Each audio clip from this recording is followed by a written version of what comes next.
Karibu kufuatilia Biomedia Channel ili tuweze kufahamu mengi ya kihabari ambayo yameweza kujiri katika taifa letu la Tanzania, lakini pia nje ya mipaka ya Tanzania. Jina langu mhabarishaji ni Official Rose, itakuwa inapendeza sana.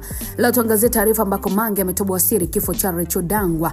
Alimtaja aliyetumwa kumuua kabla ya kukutwa kafariki hotelini. Sasa mambo yamekaa vipi? Karibu tufahamu kwa undani kwa pamoja.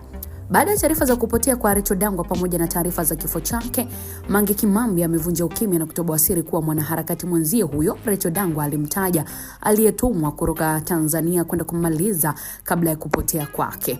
Na kwa masikitiko makubwa, taarifa za awali zinadai kuwa mwanaharakati Rachel Dangwa amefariki dunia katika hoteli ya Muji Hotel Ginza jijini Tokyo nchini Japani. Na kwa mujibu wa taarifa hizo, tukio hilo lilitokea ghafla akiwa ndani ya hoteli hiyo, na uchunguzi wa awali unaodai kufanywa umeeleza kuwa kulikuwa na uwepo kwa sumu kwenye kinywaji aina ya whisky alichokuwa anakunywa muda mfupi kabla ya tukio hilo, na mamlaka husika zimeelezwa kuendelea na uchunguzi wa kina ili kubaini mazingira halisi ya tukio hilo, chanzo cha kifo na iwapo kulikuwa na viashiria vya uhalifu.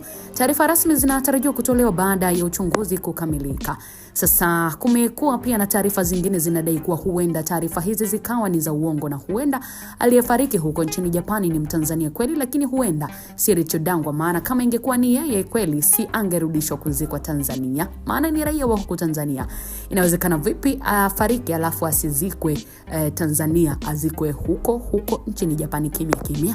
Hizi taarifa zinachanganya sana. Mambo ya kisiasa yana mambo mengi sana. Upo upande unaamini kuwa Rachel Dangwa kuna sehemu amejificha, ila wanatumia hawa wanaharakati kama kukoleza habari ili kuzua taharuki mitandaoni. Mara kafia hotelini Japani, mara kakutwa kafa chumbani kwake, lakini hakuna picha wala video zinazoonyesha kama kweli huyu Rachel Dangwa amefariki dunia.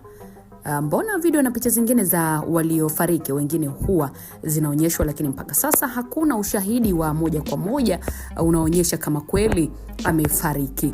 Lakini pia kuna ule msemo unaosema kuwa ya Ngoswe muachie Ngoswe, na kamwe hauwezi kuficha kichwa. Ngoja tusubiri tuone kila kilichofichwa kitawekwa hadharani.